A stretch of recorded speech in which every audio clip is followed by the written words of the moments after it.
Hey everyone, this is Jungkook. Before we begin, tell me where you're watching from, drop your country in the comments. I didn't expect to sit here today with my voice unsteady and my chest feeling like it might crumble under its own weight. I've spoken countless words in my life, on stage, through microphones, in late-night conversations with people I trust more than anything. But I've never said what I'm about to say now. Not like this.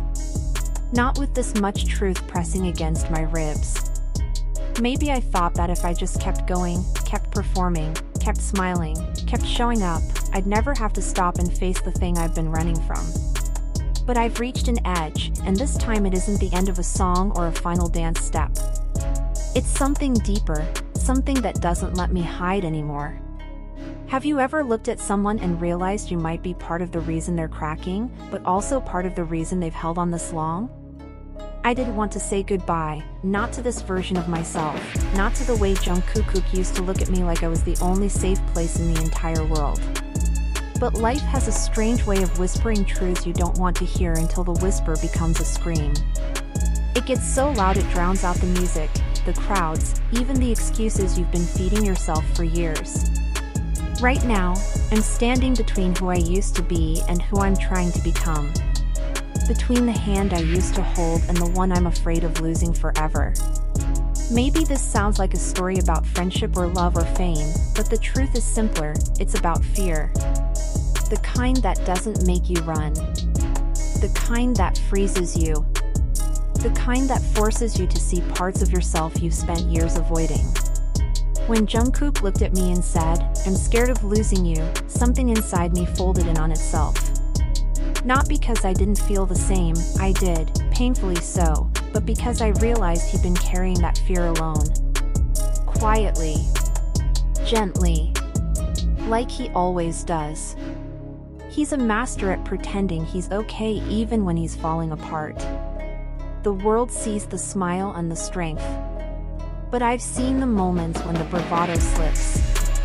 I've seen the boy who whispers instead of sings, who trembles instead of dances.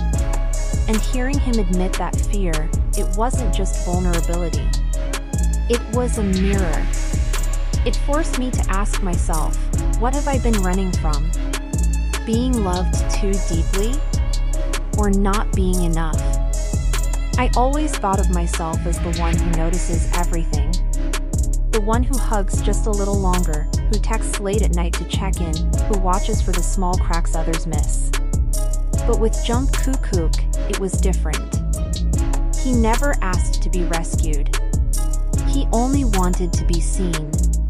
And I kept pushing him away with silence disguised as strength.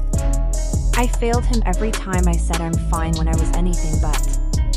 I failed him every time I promised to talk later and never did. I failed him every time I avoided his eyes because I knew I'd crumble if I let myself be honest. And yet, he waited. Quietly. Patiently. With a heart that stayed open even when mine was shut tight. People think success fixes everything. That bright lights erase the shadows. But the truth is, you can win everything the world offers and still lose the people who matter most. I saw it in the way the members changed around me. Jimin searching my face like he was trying to find the person I used to be. Jimin letting silence speak for him. Jimin cooking for me without saying why. Hoseok glancing at Jungkook whenever I entered the room, like he was trying to shield him from my storms. I didn't want to become the one they needed to protect him from. But that's what happens when you keep choosing your image over intimacy. When you turn yourself into a performance instead of a person. I kept telling myself I had to be the calm one, the comforting one, the light in every dark room. But no one can be sunshine forever. Eventually the smile becomes armor, the laugh becomes a lie, and the silence becomes a cage you lock yourself in. The truth is, I wasn't strong. I was drowning. And the people I loved were left dealing with the ripples of my denial. Jimin sensed it first, the heaviness behind my smiles. Jimin never asked, but he made space for me to crumble without saying a word. Hoseok kept trying to pull me back toward the light. Taeyoon confronted me straight on, refusing to let me hide. Jin cared in the quietest ways, reminding me that rest is not weakness. And Jungkook, he held on longest. Not loudly. Not desperately. Just consistently. Gently. Deeply. He didn't demand explanations. He didn't question my silence.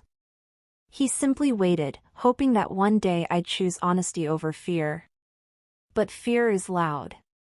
And I let it guide me. There's a moment I keep replaying in my mind. Backstage after a long show, everyone else gone. I sat with my head in my hands. Jungkook knelt in front of me, silent, patient, present. His eyes were asking 1,000 questions he was too gentle to say aloud. And still. I looked up, forced a smile, and whispered the lie I'd memorized, "I'm just tired." He nodded, but I saw it. The hurt. The disappointment. The realization that I wasn't going to let him in. Not that night. Not again. And still he stayed. That's who he is. He stays even when you give him every reason not to. But I can't let him keep loving me in the dark. Not when I'm the one who turned off the lights. So today, I'm choosing honesty, not to fix everything instantly, but to stop hiding from the people who deserve the truth. This isn't goodbye to Jungkook. It's goodbye to the version of me that thought love had to be perfect, that vulnerability was weakness, that silence was safety. I don't know what happens next. I don't know if he'll forgive me, or if he's already learned how to live without me. But I do know this: love isn't certainty. It's risk. It's transparency. It's showing the parts of yourself you've spent years locking away. And I'm done locking myself away. If you're listening, Jungkook, I'm still here. And this time, I'm not running. I'm staying, with all my flaws, with all my fear, with all the honesty I should have given you long ago. And maybe, just maybe, that's where healing begins.